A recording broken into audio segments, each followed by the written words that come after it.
Welcome to China in Focus. I'm Tiffany Meyer. Our top story, Nvidia is doubling down on Taiwan, planning to invest up to $150 billion a year with a new headquarters in Taipei. Meanwhile, Jensen Huang met with TSMC's chairman to explore expanding advanced packaging. A special gift for President Trump. Taiwan's president presents a tech memoir at a major U.S. celebration aimed at boosting ties. The U.S. is set to begin the process of lowering tariffs on $30 billion worth of Chinese goods. And what happens next with the 10% global tariffs when they expire this July? U.S. Customs and Border Protection refunding more than $20 billion in tariffs to importers. The move follows a Supreme Court ruling against President Trump's tariff strategy. A new Chinese warship joins the Liaoning carrier group in the Western Pacific as Japan closely tracks the formation operating near its waters. And rights groups are urging authorities to grant a Chinese dissident and CCP critic asylum after he fled to South Korea in an inflatable boat. They warn he could face persecution if sent back to China.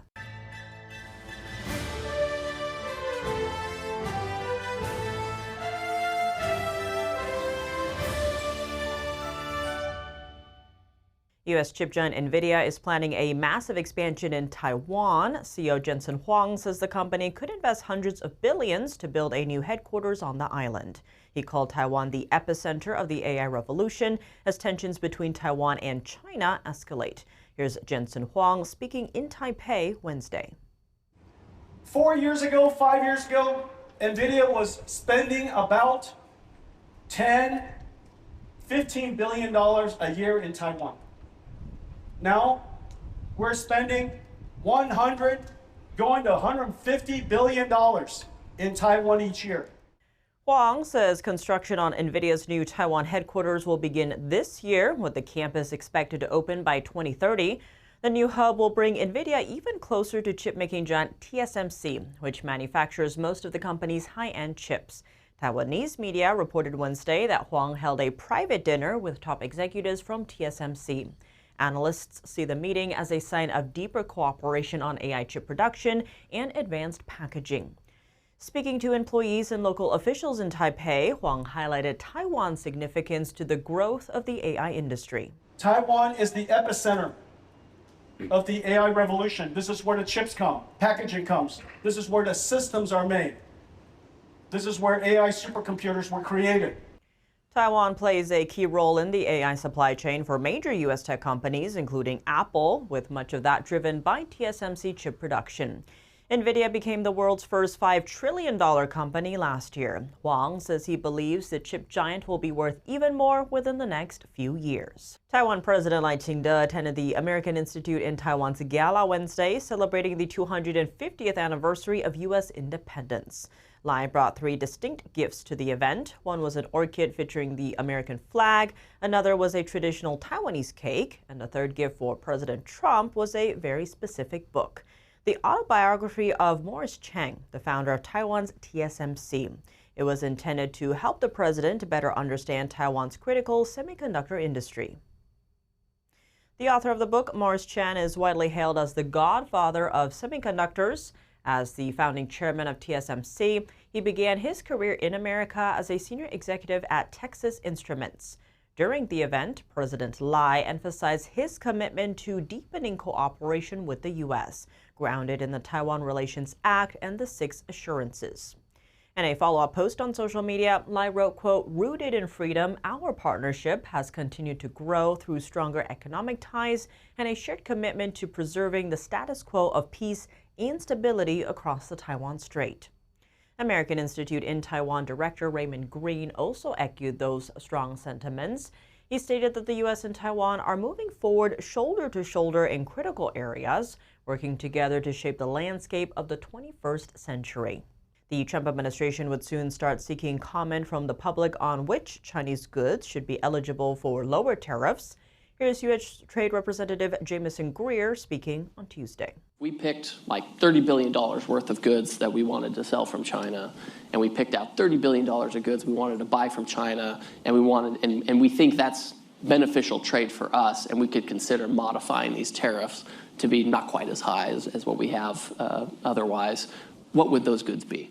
The move is part of the Board of Trade, which allows the U.S. and China to manage trade involving non-sensitive goods. President Trump and Chinese leader Xi Jinping agreed to establish the board during their meeting in China. They also agreed to establish the Board of Investment. Greer said the board is not intended to identify opportunities in both countries or maximize investment, but rather to serve as a channel for discussion. If you have a U.S. company investing in China and China says, here's an issue with it or there's an obstacle, we can talk to the Chinese about it in a specific channel. And if the Chinese are investing here and they have an issue or a problem, they want to raise it with us, they can. So I would say that our view on Chinese investment continues to be on a case-by-case basis to assess what's helpful for America. And obviously CFIUS will continue its reviews where appropriate. The Committee on Foreign Investment in the U.S. is an intra-agency panel that reviews foreign investments in America. If the agency suspects a deal could threaten national security, it can recommend that the president block it. Greer added that the administration could reinstate the president's 10% global tariff after it expires in July. The tariff was implemented after the Supreme Court struck down U.S. tariffs imposed under the International Emergency Economic Powers Act. So when you look at that statute, it says they expire, but it doesn't say when you can redo it, right? Greer also noted the administration has mostly given up on convincing Beijing to move away from the model of using exports to drive economic growth instead of domestic consumption. The flood of Chinese exports have become big headaches for many Western countries, including the U.S. Because Chinese exports are often backed by state subsidies and sold at extremely low prices, domestic companies struggle to compete. Greer also laid out a lesson learned during Trump's first term. There was a broader deal made that would have gotten at some of these things, industrial subsidies, et cetera, and it went all the way to the top in China, and it came back redlined in a way where it's very clear that they were not going to change some of these things, that some of these things we've been asking them for decades are in fact part and parcel of their political system, right? We think of them as part of their economic system. It's part of their political system, right? It's like if they came to us and said, well, listen, your farmers, they're all Republicans, just, get rid of the Republican Party, and then you'll all be Democrats, and you can do whatever, the labor unions want, right? I mean, that's kind of the equivalent of what they'd be asking us to do. He said the administration has come to terms with the fact that there will not be major reforms to China's political and economic system. But we can have some managed trade. We can maybe have some reform around the edges of that managed trade in the interest of stability and continued economic peace between our countries. He added that U.S. tariffs on Chinese goods will likely remain higher than those imposed on other countries. He said Chinese exports are contributing to some of the biggest problems facing the U.S., including industrial overcapacity and the trade deficit. The U.S. goods trade deficit with China stands at more than $200 billion. It remains the largest trade deficit the U.S. has with any country, though the figure is at its lowest level in more than 2 decades. Mexico and Canada also among a broader discussion on Tuesday as U.S. Trade Representative Jamieson Greer outlined the administration's global economic trade strategy. NTD's Dana Monahan has the key takeaways. Jamieson Greer defending the administration's focus on goods and manufacturing, even as the U.S. remains a services-heavy economy. He argues manufacturing is critical because it anchors communities, supports national security, strengthens supply chains, and creates upward mobility. American workers are making more and selling more and and earning more to do it than they ever have. So I think it's going to be interesting to see how the manufacturing jobs numbers play out. Like I said, we've turned the corner. Greer says indicators are moving in the direction the administration wants, but that the changes will take time. You can't build a factory overnight. We're seeing pharmaceutical facilities, concrete being poured and superstructures going up in, North Carolina and Indiana and Southern California. We're seeing production lines come back. We're seeing excess capacity or unfilled capacity being used in the United States. So we're seeing those trends going the right way. The U.S., Mexico, and Canada are preparing for talks on the future of the U.S., Mexico-Canada agreement. Officials are expected to consider requiring more American-made goods. Mexico has been one of the big winners of American diversification from China and Asia, right? They've been one of the big winners. So while our trade deficit in goods has gone down over the past 12 months, the share of imports from Mexico has gone up. While Greer expects negotiations with Mexico to be productive, trade negotiations with Canada have been strained during President Trump's second term. Our sense is that we have, with Canada, some trade challenges, which, to some people, some people might think, oh, those are just irritants. To us, they're significant. Greer says the U.S. has spent the past year and a half urging countries to accept some level of tariffs to address trade imbalances. He said most countries have accepted that position, though reluctantly. Canada's approach has been different. They, like China, retaliated against the United States. 2 countries in the world retaliated against us: People's Republic of China and Canada. Greer also commented on traditional World Trade Organization rules, calling most favored nation treatment an artifact. He argued countries should be able to treat trading partners differently based on security, supply chains, and industrial priorities. So whether there's a formal, international system around it or not, there is a new order, and it is really being keyed off of what America is doing. Greer says the global system is shifting toward a more fragmented, security-focused trade order. Daniel Monahan, NTD News.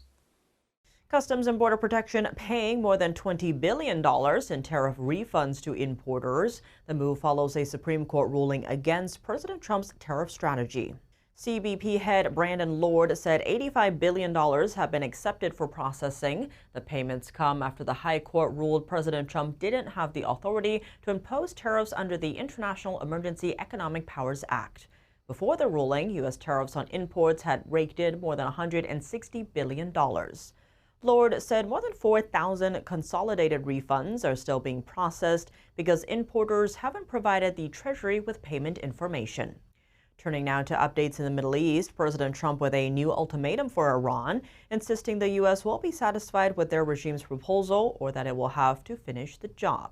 NTD's White House correspondent Mario Tzu has the details. President Trump in that cabinet meeting saying that Iran is, quote, very much intent on making that deal, but that they just haven't gotten there yet, and reiterating and insisting that the U.S. will either be satisfied with the deal that they bring to the table or the U.S. will have to, quote, finish the job. So he's issuing a new threat there to the Iranian regime. And this is coming as the U.S. naval blockade on Iranian ports is holding strong, with Central Command announcing today that now since the beginning of the blockade, 109 vessels have now been redirected as they were either trying to enter or exit Iranian ports in the Strait of Hormuz. And here's the Secretary of War and President Trump in the cabinet meeting today with an update on how that blockade is squeezing Tehran economically. Take a look. Put in a world-class blockade, and they haven't been able to bring anything in or anything out from Iranian ports. And we know from the intel that their economy is hurting big time because that is their lifeblood. And again, bringing them to the table. Their economy is in free fall. They have 250% inflation. Their money has no value. Their whole economic system is broken down. They thought they were going to outweight me. We'll outweight him. He's got the midterms. I don't care about the midterms. Look what happened last night. That was the prelude to the midterms. People understand it. They know that, very simple, Iran cannot have a nuclear weapon. I'm doing that for the world. I'm not doing it just for us. And we've had great support from other nations, by the way. And President Trump was also asked by reporters there if the Iran deal is contingent upon other Gulf allies, other countries joining the Abraham Accords. President Trump responded by saying that he won't give what's contingent or not right now, but that the U.S.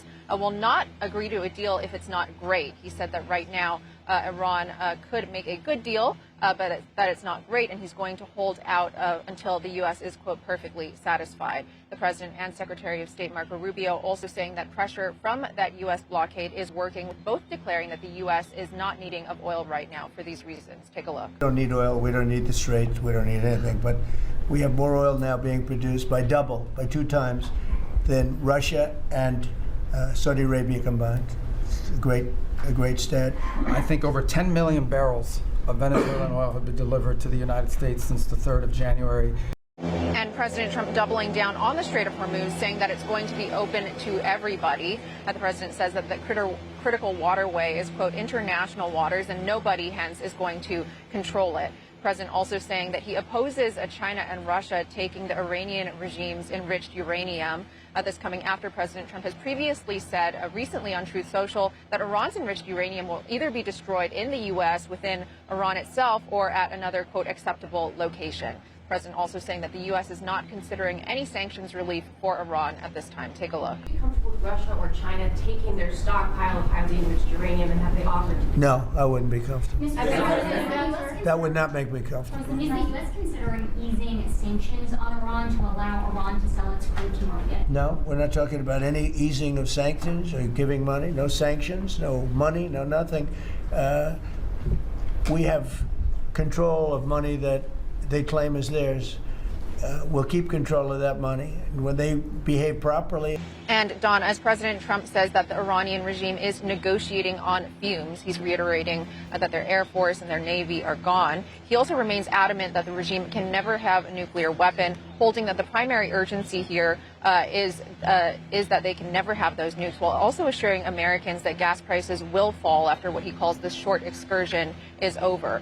President Trump is also saying that while the goal here wasn't regime change, there has indeed been regime change. And he says that this third group of leaders that they're now negotiating with and that the U.S. officials are negotiating with is, quote, more reasonable than the other team. Israel says it has eliminated a key Hamas figure. Jerusalem announced Wednesday that Israeli forces killed Hamas's newly appointed armed wing chief in Gaza just days after the death of his predecessor. The Israeli military says Mohammed Odeh was killed in an operation in Gaza on Tuesday. Israeli Prime Minister Benjamin Netanyahu says Odeh led Hamas's intelligence division during the October 7, 2023 terror attack on Israel. The announcement came hours after Israel said it had expanded ground operations in Lebanon, where it is battling Iran-backed Hezbollah terrorists. Meanwhile, Israel and Hamas remain deadlocked in indirect talks over a second phase of a ceasefire deal, including Hamas disarmament and Israeli military withdrawals. Coming up, a new Chinese warship joins the Liaoning carrier group in the Western Pacific as Japan closely tracks the formation operating near its waters. More on that after the break here on China in Focus. Welcome back to China in Focus. I'm Tiffany Meyer. China's expanding its carrier strike operations. Japan says it has tracked a Chinese carrier group operating in the Western Pacific. The formation includes a new type of warship, making its first known deployment alongside an aircraft carrier. Defense officials say the formation was led by the carrier Liaoning and spotted southwest of Japan's southernmost island. On Tuesday, a newly commissioned Chinese frigate has been reported to now operate as part of a carrier strike group for the first time. Japan's Maritime Self-Defense Force say the group included 5 Chinese Navy ships. Among them were destroyers, a support vessel, and a newer frigate identified as a Type 054B. Officials say it's the first time that class of ship has been seen operating with a carrier group, marking a new step in China's naval expansion. The formation has been operating in the Western Pacific after passing through a key waterway near Okinawa earlier this month. Last week, China's defense ministry said the Liaoning carrier group has been conducting far seas training, including live fire drills, flight operations, and search and rescue exercises.